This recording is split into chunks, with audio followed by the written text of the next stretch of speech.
সুপ্রিয় দর্শক শ্রোতা ভাই বোন, শাওয়াল মাসে একটি প্রশ্ন অনেক ভাই বোন করে থাকেন, আর তা হলো শাওয়ালের যে 6টি নফল সিয়াম বা রোজা রয়েছে, এই রোজাগুলো যদি কেউ এ মাসেরই সোম, বৃহস্পতি অথবা আইয়ামে বীজ তথা চান্দ্র মাসের 13, 14, 15 এই তারিখগুলোতে রাখেন, তাহলে তিনি শাওয়ালের 6 রোজার পাশাপাশি সোম, বৃহস্পতি এবং আইয়ামে বীজের রোজারও সওয়াব আহরণ করার সুযোগ আছে কি নেই। অর্থাৎ রোজা হবে একটি, কিন্তু নিয়ত হবে দুটি। এক ইবাদতের মধ্যে দুটি নিয়ত করার বা দুটি আমলের সওয়াব লাভ করার সুযোগ আছে কি নেই। এই প্রশ্নের উত্তরকে আমরা দুই ভাগে ভাগ করতে চাই। প্রথমে সংক্ষিপ্ত উত্তরে আমরা শুধু শাওয়াল মাসে ইস্যুটা বলতে চাই, এরপরে এই বিষয়ে ইসলাম শরিয়ার মৌলিক নীতিমালাটা উল্লেখ করতে চাই, যার মাধ্যমে অন্যান্য ইবাদতের ক্ষেত্রেও একাধিক নিয়ত কোথায় করা যায় কোথায় যায় না সে বিষয়টি আমাদের কাছে পরিষ্কার হবে ইনশাআল্লাহ তাআলা।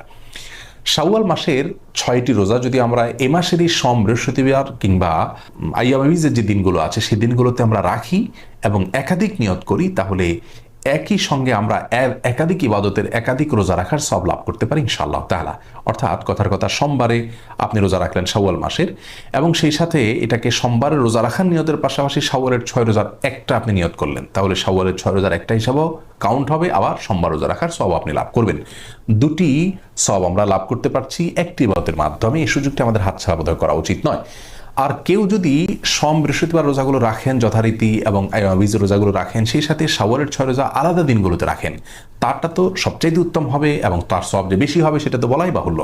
কারণ ইন্না আইজামাল জাযা ইমা আইজামিল বালা, যার কষ্ট যত বেশি হবে আল্লাহ তাআলা তাকে সওয়াব তত বেশি দিবেন। অতএব তারটি সম্পূর্ণ স্বতন্ত্র। কিন্তু আমরা কেউ চাইলে দুটি নিয়তকে ইনক্লুড করতে পারি একটি দিনের রোজার মধ্যে শাওয়াল মাসের ইবাদতের ক্ষেত্রে, এই স্কোপটি রয়েছে। অতএব এই সুযোগটি আমাদের হাতছাড়া করা উচিত হবে না।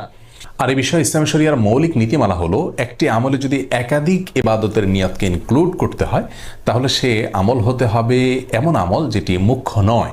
মুখ্য বা মৌলিক ইবাদত যেগুলোকে মাকাসিদ বলা হয়, সেরকম ইবাদতের মধ্যে একাধিক নিয়ত ইনক্লুড করা চলবে না। যেমন ধরুন জোহর, আসর, এই ইবাদতগুলো ফরজ ইবাদত এবং মুখ্য ইবাদত। অতএব এই ইবাদতগুলোতে যদি আপনি নিয়তকে ইনক্লুড করেন, কেউ জোহরের ফরজ নামাজ কাজা হলো, তার আসরও কাজা হলো, তো জোহরের নামাজের মধ্যে তিনি আসরের নিয়ত করে নিলেন, এই সুযোগ নেই, কারণ এগুলো মুখ্য ইবাদত। যেগুলো ওয়াসাইল জাতীয় ইবাদত, যেগুলো মুখ্য নয় এমন ইবাদত, যেমন ধরুন মসজিদে প্রবেশের 2 রাকাত সুন্নাত, মসজিদে প্রবেশ করার পর নামাজ না পড়ে যেন মানুষ না বসে, এটা হলো মূল বিষয় এখানে। ওই 2 রাকাত যেটি আমরা মসজিদে প্রবেশের সম্মানার্থে পড়ছি হাদিসের নির্দেশ অনুযায়ী, সেই 2 রাকাতই এখানে একমাত্র মুখ্য নয়, মুখ্য হলো নামাজ পড়াটা।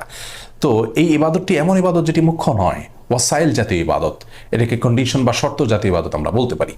তো এইরকম ইবাদতের মধ্যে ইনক্লুড চলে। অর্থাৎ ফজরের নামাজে আপনি মসজিদে প্রবেশ করলেন, করে ফজরের 2 রাকাত সুন্নাত পড়লেন, সেই সুন্নতের মধ্যে আপনি যদি তাহিয়াতুল মসজিদেরও নিয়ত করেন, তাহলে সেটার সুযোগ আছে। অর্থাৎ এখানে 2টা ইবাদতের নিয়তকে আপনি ইনক্লুড করতে পারবেন।